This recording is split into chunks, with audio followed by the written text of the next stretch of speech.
మిత్రులారా, బైబిల్లోని పెంటను మానవజాతి చరిత్రకు ఎలా వక్రీకరించి అంటించారో సాధారణంగా తెలియజేయడం కోసం బ్రేకింగ్ ఇండియా గ్రంథంలోని 4వ చాప్టర్ను లోగడ వీడియోగా తీసుకొచ్చాను నేను.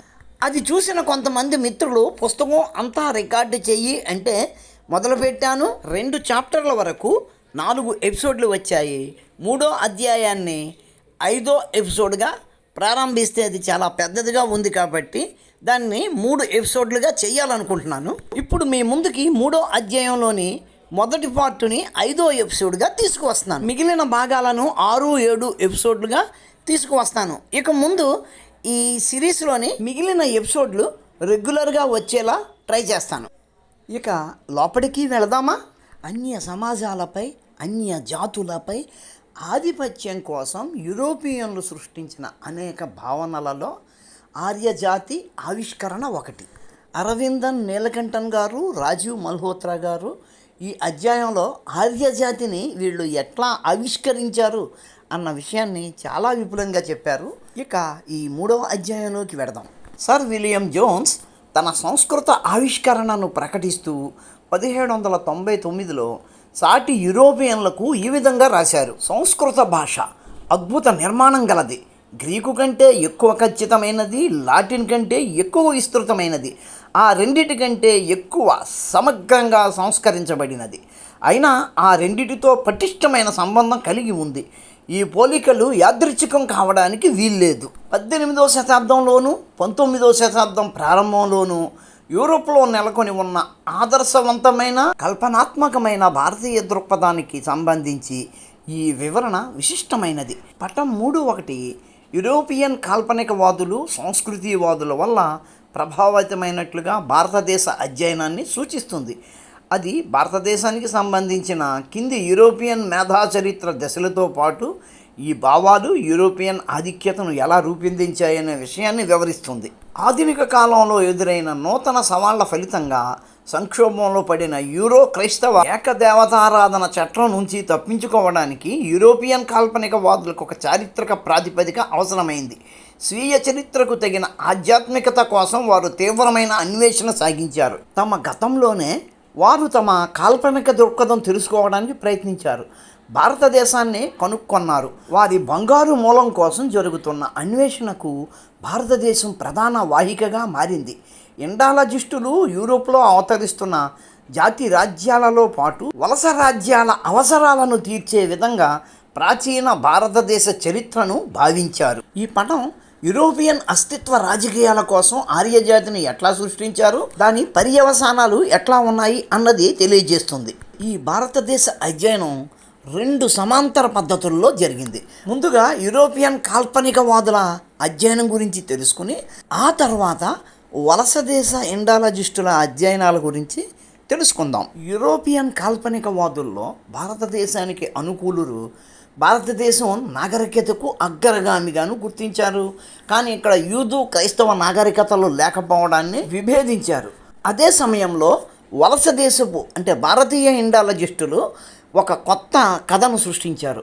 ఆర్యులు అనేవాళ్ళు భారతదేశం వెలుపల నుంచి వచ్చారు, భారతదేశానికి నాగరికత తెచ్చారు, స్థానికులను అణచివేశారు. యూరోపియన్లలో ఉన్మాది వారసత్వం వీరిలో ఉంది. ఈ విషయంలో యూరోపియన్ కాల్పనికవాదులు, భారతదేశంలోని ఇండాలజిస్టులు వీళ్ళిద్దరూ కూడా ఒక విషయం దగ్గర కలిశారు. ఏమిటి అంటే ఈ ఆర్యులలో క్రైస్తవం లేకపోవడం వల్ల ఆధ్యాత్మికంగా లోపభూయిష్టము అని చెప్పారు. కాలగమనంలో జర్మన్ అస్తిత్వ అవసరాల కోసం ఆర్య పదాన్ని ఆర్యజాతిగా రూపాంతరం చెందించారు. ఈ దెబ్బతో ఆర్య శబ్దం కాస్త జాతి వాచకమైపోయింది. జర్మనీ రాజకీయాలు ఆర్యను ఉత్తమ జాతిగా రూపొందించాయి. తద్వారా ఆర్య యూదుల ఆవిష్కరణ జరిగింది. పాశ్చాత్య యూదు వ్యతిరేకవాదం పుట్టింది. యూదు వారసత్వం నుంచి క్రైస్తవ మతాన్ని వేరు చేయడానికి ఆర్య శబ్దాన్ని ఉపయోగించింది. తద్వారా మారణకాండ, 2వ ప్రపంచ యుద్ధం, ఆ తర్వాత ఆర్యజాతి తిరస్కరణ. దరిమిలా యూరోపియన్లలో ఆర్యజాతి భావనను తొలగించడానికి ప్రత్యేక కృషి ఇది జరిగింది. మానవజాతికి నాగరికత నేర్పిన అగ్రగాములుగా ఆర్యుల భావనను వారు కల్పించారు. యూరోపియన్ ఆర్యులను జాతిపరంగా స్వచ్ఛమైన వారుగాను, ఆధ్యాత్మికంగా వారిని సర్వోత్కృష్ట క్రైస్తవులుగాను భావించారు. ఉత్తర భారతదేశంలోని ఆర్యులను నిమ్న స్థానికులతో కలిసిన యూరోపియన్ ఆర్యుల వల్ల జన్మించిన మిశ్రమ జాతిగా వారు భావించారు. అందువల్లనే వీరిలో విగ్రహారాధన, బహుళ అస్తిత్వవాదం, జాతిపరమైన మాలిన్యం ఏర్పడ్డాయని వారి భావం. విశాలమైన ఆర్యవర్గం ప్రధానంగా జర్మన్ జాతీయవాద చింతనాపరుల ద్వారా ఉత్తమ ఆర్యజాతి రూపొందింది. ఈ కల్పనకు విశ్వసనీయత కల్పించడం కోసం సహజాత జాతి విజ్ఞానాన్ని ఆశ్రయించడం జరిగింది. యూరోపియన్ యూదు వ్యతిరేకవాదం యూదుల నుంచి యూరోపియన్లను వేరు చేయడానికి ఆర్య నిర్మాణాన్ని ఉపయోగించుకున్నది. యూరోప్లో ఆర్య క్రైస్తవ భావన బాగా ప్రచారంలోకి వచ్చింది. జర్మనీలో ఆర్య ఉత్తమ జాతి సిద్ధాంతం కల్పించిన జాతీయవాద గర్వం నాజీవాద అవతరణలోనూ మారణకాండలోనూ ప్రముఖ పాత్ర వహించింది. రెండో ప్రపంచ యుద్ధం తరువాత యూరోపియన్ విద్యా విషయక సామాజిక సంస్థలు యూరోపియన్ మనస్సుల నుండి ఆర్యజాతి సిద్ధాంతాన్ని తొలగించడానికి గొప్పగా కృషి చేశాయి. కానీ భారతదేశ అధ్యయనంలో ఇప్పటికీ ఈ భావాలను వర్తింపజేయడం కొనసాగుతూ ఉంది. యూరోప్ మీద భారతీయ ప్రభావం అవలోకన పునరుజ్జీవనం నుంచి జాతివాదం వరకు. రేమండ్ ష్వాబ్ 1984లో రచించిన ద ఓరియంటల్ రెనేజాన్స్ గ్రంథం పునరుజ్జీవన కాలంలో యూరోప్పై ప్రభావం చూపిన అనేక కీలకమైన ఆసియా ప్రభావాల గురించి చర్చించింది. జొరాస్ట్రియన్ల జెండ్ అవెస్తాకు భగవద్గీతకు 1700 సంవత్సరంలో వచ్చిన అనువాదాలు బైబిల్కు ప్రాచీన సాంప్రదాయాలకు పూర్తిగా భిన్నమైన దృక్పథాన్ని ప్రథమంగా అందించాయని ష్వాబ్ వివరించాడు. జాన్ హాల్వాల్ 1765లో historical interesting events relating to Bengal ప్రచురణలో భారతదేశం విద్యావేత్తలలో బాగా ప్రచారం పొందింది. క్రైస్తవ ధర్మ బోధకుల దివ్యజ్ఞాన చర్చలలో హిందూ మతం ముఖ్యమైన వాదనలకు ఆధారమైంది. 1789లో విలియం జోన్స్ కాళిదాసు శాకుంతలాన్ని ఇంగ్లీష్లోకి అనువదించగా 1791లో దాన్ని తిరిగి జర్మన్లోకి అనువదించారు. అది హెర్డర్, గోదే, ఫిల్లర్ లాంటి ప్రముఖ మేధావులను ప్రభావితం చేసింది. యూరోపియన్ జాతివాద క్రమ పరిణామంలో 2 దశలు ఉన్నాయి. ఒకటి, నవజాత యూరోపియన్ నరవర్గ జాతి రాజ్య అస్తిత్వాలతో పోటీ పడుతున్న జర్మన్ జాతీయ అస్తిత్వ పరిణామం. 2, యూరోపియన్ వలసవాదం. మొదటి దశ 19వ దశాబ్దం మధ్యకాలం వరకు కొనసాగింది.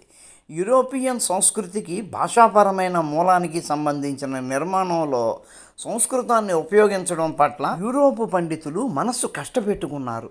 కొత్త విద్యా విషయక శాస్త్ర విషయం భాషాధ్యయనం ఆవిర్భవించింది. సంస్కృత అధ్యయనాలు దీనికి మూలమయ్యాయి. ప్రజామూలాలను తెలుసుకోవాలనే యూరోపియన్ల ఆకాంక్షకు ఈ అధ్యయనం ప్రేరణనిచ్చింది. కొత్తగా ఆవిష్కృతమైన భాషాధ్యయన పారంపర్యానికి సంబంధించి భిన్న దేశాల యూరోపియన్లు వాదులాడుకున్నారు. ఈ పరంపరలో ఆర్యులు, ఇండో జర్మన్లు, ఇండో యూరోపియన్లు, కాక్సియన్లు ఉంటారని వారు పేర్కొన్నారు. వారు ప్రజలు, జాతి, భాషా కుటుంబం అనే పదాలను తోచిన రీతిలో ఉపయోగించారు. ప్రముఖ సంస్కృత పండితుడు, తులనాత్మక భాషాశాస్త్ర స్థాపకుడు అయిన ఫ్రాంజ్ బాబ్ సంస్కృతంతో సంబంధం ఉన్న భాషా కుటుంబాన్ని ఇండో జర్మానిక్గా ప్రస్తావించడాన్ని వ్యతిరేకించాడు. దానికి బదులు ఇండో యూరోపియన్ పదాన్ని ఉపయోగించడం పట్ల మొగ్గు చూపాడు. 1875లో Max Muller sacred books of the east series ప్రచురణతో మొదటి దశ ముగిసింది. గత శతాబ్దం భూగోళ శాస్త్ర సంబంధమైన క్రైస్తవ ప్రతిరూపాల స్వరూపాన్ని మార్చివేసింది. సంస్కృతం ఆవిష్కరణ వల్ల తమ సాంస్కృతిక వారసత్వానికి మూలంగా మధ్యధరా ప్రాంతం మీద యూరోపియన్లు దృష్టి సాధించడం మానుకున్నారు. సంస్కృత అధ్యయనాలు కార్టేసియన్ సంపూర్ణవాదానికి ప్రత్యామ్నాయాలు సమకూర్చాయి. సంస్కృతిపరమైన ఈ మదనం యూరోప్లో అంతర్గత నరవర్గ రాజకీయ పోరాటానికి దారితీసి చివరికి ఫ్రెంచ్ జర్మన్ విప్లవవాదంగా రూపుదిద్దుకుంది. ఈ మధ్యలో ఆంగ్ల పండితులు భారతీయ సమాజానికి సంబంధించిన మార్మిక లక్షణాన్ని ప్రధానంగా ఎత్తి చూపారు. ఇది కాల్పనికంగా ఆదిమ దశలో ఉందని, పారాలౌకికంగా ఉందని చెప్పారు. దీంతో ప్రపంచ వ్యవహారాల మీద పాశ్చాత్యుల ఆధిపత్యానికి ఇది వీలు కల్పించింది. రెండో దశ రెండో ప్రపంచ యుద్ధ కాలమంతా కొనసాగింది. యూదు వ్యతిరేకతను సమర్థించిన ఆర్యజాతి సిద్ధాంతానికి మేధావులు అడ్డు చెప్పడం ఈ దశ లక్షణం. ఆర్యుల మీద హిబ్రూల మీద ప్రముఖంగా దృష్టి సారించిన వ్యూహాత్మక తత్వవాదం చరిత్ర రచన విజృంభించాయి. ఈ రెండు ప్రాచీన నాగరిక ప్రజల అస్తిత్వాలు యూరోప్లోనూ వెలుపల కూడా మేధాపరమైన రాజకీయపరమైన సంబంధాలు సృష్టించాయి. పండితులు మానవజాతిపరమైన చిత్రణలు ప్రారంభించడంలో ప్రాచీన ఆర్యులు హిబ్రూల అధ్యయనం భాషాధ్యయనాన్ని మించిపోయింది. ఉదాహరణకు 1823-92 మధ్యకాలానికి చెందిన తత్వవేత్త ఎర్నెస్ట్ రెనన్ హిబ్రూలు ప్రపంచానికి ఏకదేవతారాధనను బహుమతిగా అందించారని, యూదులు స్వార్థపూరితులని, సమస్యలు సృష్టించేవారని, స్థిరంగా ఉండేవారని పేర్కొంటారు. ఆర్యులకు ఊహాశక్తి హేతువు, శాస్త్ర విజ్ఞానము, కళలు, రాజకీయాలు వంటి ఉత్కృష్ట గుణాలు ఉన్నాయి కాబట్టి వారు గతిశీలంగా ఉంటారు. ఈ గుణాలను బహుదేవతారాధనకు అనుసంధానం చేయడమైనది. ఆర్యుల బహుదేవతారాధన యూదుల ఏకదేవతారాధనకు వ్యతిరేకం. ఈ పరిణామం వల్ల ఆర్యుల పట్ల మొగ్గు చూపే పండితులకు క్రైస్తవ మత వ్యవస్థకు మధ్య ఉద్రిక్తత తలెత్తింది. 19వ శతాబ్దపు పండితుల మధ్య తీవ్రమైన విభేదాలు ఉన్నప్పటికీ దేవుడి అదృశ్య హస్తం వల్ల ఇతర ప్రజల కంటే యూరోపియన్ క్రైస్తవులు తప్పనిసరిగా అధికులనే వాదాన్ని చాలామంది అంగీకరించారు. యూరోపియన్ మేధావులు ప్రకృతి శాస్త్రాలు, తులనాత్మక అధ్యయనాల పద్ధతులను అవలంబించిన తర్వాత కూడా ఈ విశ్వాసం అలాగే నిలిచిపోయింది. యూదులకు ఆర్యులకు చెందిన ఉత్తమ అంశాల నుంచి తాము ఉద్భవించామని యూరోపియన్లు భావించారు. తమ జాతి వారసత్వాన్ని ఆర్య వారసత్వంగా పునరాలోచించుకున్నారు. పాత కొత్త నిబంధనల మధ్య గల చారిత్రక సంబంధాలు, హిబ్రూ, గ్రీకు, లాటిన్ మధ్య గల భాషాపరమైన సంబంధాల విషయంలో సాగిన సమకాలీన మేధాపరమైన అన్వేషణలతో పాటు ఆ ఆలోచనలు సాగాయి. యూరోప్ వారసత్వంగా ఆర్యులు, యూదుల ఉత్తమ వారసత్వ లక్షణాలను గ్రహించే దృష్టిలో రెనన్ ఆ రెండిటిని యూరోపియన్లకు మాతృకలుగా ఉపయోగించుకోవడానికి ప్రయత్నించాడు. సంస్కృత అధ్యయనం దాదాపు అన్ని సామాజిక శాస్త్రాలలోనూ విప్లవాత్మకమైన మార్పులు తీసుకొచ్చింది. యూరోపియన్ అస్తిత్వ రాజకీయాలు శాశ్వతంగా రూపాంతరం చెందాయి. విలియం జోన్స్ తరువాత దాదాపు ఒక శతాబ్దానికి ప్రముఖ యూరోపియన్ పండితులలో ఒకరైన ఫ్రెడరిక్ మ్యాక్స్ ముల్లర్, ఈయన 1823-1900 సంవత్సరాలకు చెందినవాడు.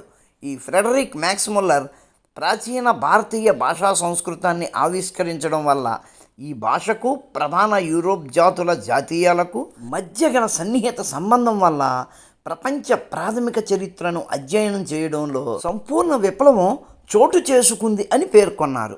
భారతీయ గ్రంథాలను వెలికితీసి వాటిని అనువాదాలు, తప్పుడు అనువాదాలు, గ్రంథచౌర్యం వంటి మార్గాల ద్వారా భారతీయ విజ్ఞానాన్ని పాశ్చాత్య విజ్ఞానంగా మార్చడం జరిగింది. దీంతో భారతీయ మూలం మునుపటి సౌందర్యాన్ని కోల్పోయింది. ప్రస్తుతం భారతదేశం నుంచి గ్రహించిన కావ్య తాత్విక అంశాలన్నిటినీ అదే రీతిలో పాశ్చాత్యులు ఉపయోగించుకుంటున్నారు. యూరోపియన్ నాగరికత చరిత్రగా చిత్రీకరించుకోవడానికి వాటికి రంగులద్ది అందమైన రూపం కల్పించుకుంటున్నారు. భారతీయ సంస్కృతి యూరోపియన్లకు సంబంధించిన అలంకరణలు, స్మారకాంశాల సంకలనంగా మారింది. వాస్తవానికి భారతదేశం అందమైన గతంగా యూరోపియన్ ప్రదర్శనశాలల్లోకి చేరిపోయింది. ఈ క్రమంలో భారతీయ నాగరికత తన సంఘటితత్వాన్ని, సమైక్యతను కోల్పోయింది. ఒకదాని నుండి మరొక దాన్ని విడదీయడానికి అనువైన విడిభాగాల కుప్పగా మారిపోయింది. స్థానిక ప్రజలకు అసందర్భంగానూ, యూరోపియన్ పరిస్థితులకు సందర్భోచితంగానూ తయారైంది. మిత్రులారా, నెక్స్ట్ వీక్ యోహాన్ గాట్ఫ్రీడ్ హెడ్డర్ యొక్క కాల్పనిక వాదం గురించి మాట్లాడుకుందాం. ఉంటాను. నమస్కారం. మతోన్మాదంపై రామబాణం.